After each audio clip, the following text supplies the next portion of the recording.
নমস্কার। এর আগে টেস্টিকুলার ক্যান্সারের ইনিশিয়ালি একটা আমি ভিডিও করেছি, তো আজকে আমরা সেকেন্ড পার্ট বা 2 নম্বর যে পার্ট সেটাকে আমরা বলবো। সেখানে হচ্ছে যে টিউমার মার্কার কি এবং এই টেস্টিকুলার টিউমারের সাথে বা টেস্টিকুলার ক্যান্সারের সাথে টিউমার মার্কারের কি ভূমিকা।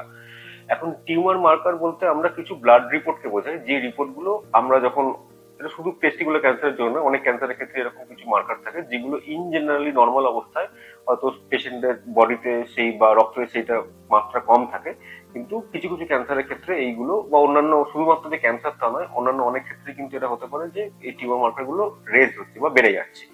এখন এই জিনিসটা মাথায় রাখতে হবে যে এই টিউমার মার্কার গুলো কিন্তু কোনো কিছু খুব স্পেসিফিক নয় যে এইটা এই কারণেই বাড়ছে ম্যাক্সিমাম ক্ষেত্রে।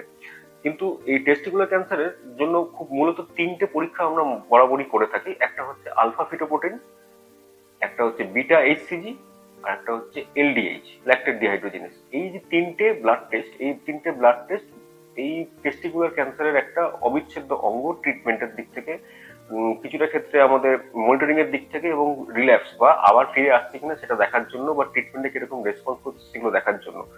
সবসময় যে এগুলো দেখেই আমরা ডায়াগনোসিস করে দিতে পারবো যে এটাতে টেস্টিকুলার ক্যান্সারই হচ্ছে তা না, কারণ এইগুলো বাড়ার অনেক কারণ থাকতে পারে। কিন্তু যদি টেস্টিকুলার ক্যান্সার ডায়াগনোসিস হচ্ছে, যার মেন ডায়াগনোসিস করার জায়গা হচ্ছে কিন্তু একটা হিস্টোপ্যাথোলজি বা বায়োপসি। এখানে বলে রাখা দরকার যে অন্ডকোষে যখন টিউমার বা ক্যান্সার আমরা সাসপেক্ট করি, তখন কিন্তু আমরা অন্ডকোষে ছুঁচ ফুটিয়ে বা বায়োপসি করে কিন্তু সেই ক্যান্সারের আমরা ডায়াগনোসিস করি না। তার কারণ ওখান থেকে কিন্তু আমাদের ওই জিনিসটা ছড়িয়ে যাওয়ার একটা সম্ভাবনা থাকে।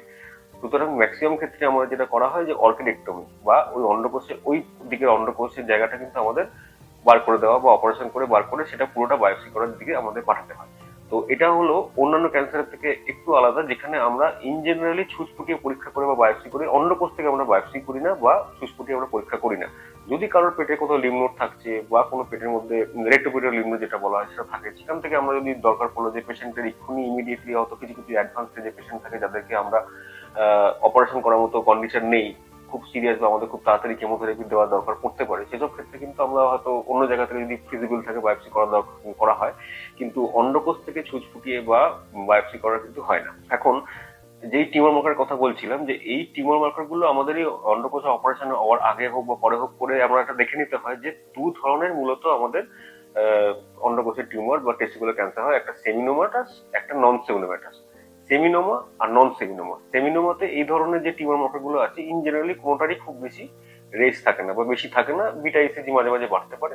এলডিএসটা আবার এই তিনটে যে টিউমার মার্কারের কথা বললাম তার মধ্যে সব থেকে নন স্পেসিফিক বা কোনোটার সঙ্গে সাদৃশ্য, মানে এটার থেকে বোঝা যায় না যে এটাই হয়েছে, কিন্তু এটা যদি একটা ভূমিকা এটাই যে টিউমারের পরিমাণ, একটা পরিমাণগত ভাবে একটা আমরা ধাঁচ পেতে পারি। তো এই টিউমার মার্কার গুলো আমাদেরকে সাহায্য করে কিভাবে আমরা ডায়াগনোসিস করলাম যে এটা সেমিনোমা বা নন সেমিনোমা সেটা।